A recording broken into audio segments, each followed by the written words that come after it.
50 वर्षाचा शिक्षक, 17 वर्षाची विद्यार्थिनी, एका वर्षापासून अत्याचार आणि शेवटी तर मंडळी, भाईंदरमधून एक धक्कादायक बातमी समोर येत आहे। एका अल्पवयीन मुलीवर लैंगिक अत्याचार झाल्याची घटना समोर आलेली आहे। हा अत्याचार करणारा नराधम भाईंदरमधील एक प्रसिद्ध क्लासेसचा शिक्षक असल्याचं आता समोर आलेला आहे। भाईंदर पूर्व मधील शिक्षक लकी राय उर्फ पुणे नद्रू योगेंद्रनाथ राय असा आहे। या नराधम शिक्षकाचं नाव आहे। तो 50 वर्षाचा आहे। या नराधम शिक्षकाने 17 वर्षीय मुलीचे लैंगिक शोषण केले आहे।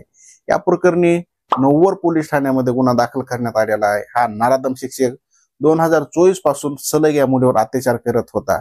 तिच्या आई वडिलांसह तिला जीवे मारण्याची धमकी सुद्धा देत होता। तिच्यावर लैंगिक अत्याचार करत होता। अखेर नवघर पोलिसांनी या शिक्षकाला अटक केलेली आहे।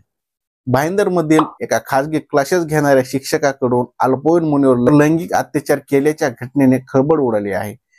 पीडित मुलगी FYB मध्ये शिक्षण घेत आहे। या तरुणीची 2023 मध्ये या नराधम शिक्षकाची भेट झाली। त्यानंतर 2024 मध्ये तिने त्याच्याकडे खाजगी शिकवणीसाठी प्रवेश घेतला। त्यावेळी संबंधित शिक्षकाने मुलीला विश्वासात घेऊन तुला करिअर संदर्भात योग्य मार्गदर्शन करेल असा विश्वास दिला।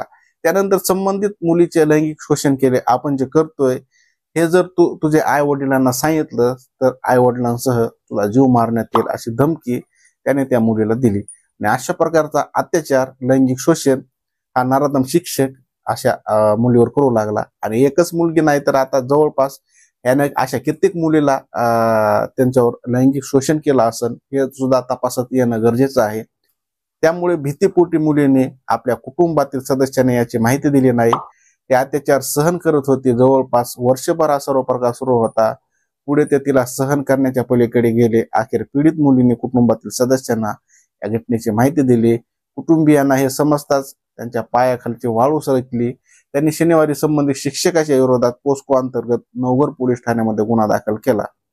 भाईंदर पूर्व येथील प्रसिद्ध क्लासेस असून अनेक वर्षापासून संबंधित शिक्षक लकी राय क्लासेस घेत आहे। दरवर्षी शेकडो विद्यार्थी या क्लासेसमध्ये प्रवेश घेत असल्याचे समोर आले आहे। त्यामुळे पीडित मुलीसारख्या अजून कोणत्या मुलीवर त्याने अत्याचार केले तर नाहीत ना असा संशय हा निर्माण होत आहे। या दृष्टीने पोलीस तपास करीत आहेत। या क्लासेसमध्ये जे विद्यार्थी शिकवणी घेत आहेत त्याच्या पालकांना या घटनेची माहिती मिळाल्याने ते प्रचंड हादरले आहेत। मागच्या आठवड्यातच सर्व शाळा, महाविद्यालय व क्लासेस सुरू झाले असून नेमकं आपल्या विद्यार्थ्यांना या क्लासेसमध्ये ठेवायचे का नाही असा प्रश्न पालकांसमोर उपस्थित राहिलेला आहे। आणि अशा प्रकारचं जे कांड आहे आता समोर आलेलं आहे। तर आता या क्लासेसमध्ये अनेक किती प्रकरणं झालेले आहेत, अजून कोणत्या मुलीवर अन्याय झालेला आहे का, कोणत्या मुलीचं लैंगिक शोषण झालेलं आहे का याचा शोध मात्र आता पोलीस घेत आहेत। आणि या नराधमाला आता अटक पोलिसांनी केलेली आहे। आणि जे क्लासेस जे आता चालू झालेले आहेत, शाळा सुद्धा चालू झालेल्या आहेत, त्यामुळे आता जे क्लासेस लावतात किंवा या पालकांमध्ये आता भीतीचं वातावरण निर्माण झालेलं आहे। नेमकं त्यांना क्लास कुठं लावायचा आणि कुणावर विश्वास ठेवायचा हा मात्र आता प्रश्न उपस्थित झालेला आहे। अशाच नवीन व्हिडिओसाठी आपल्या चॅनलला सबस्क्राईब करायला विसरू नका। अशाच पुढे नवीन व्हिडिओमध्ये भेटूया। तोपर्यंत तुमची काळजी घ्या, सतर्क राहा, सावध राहा। जय हिंद।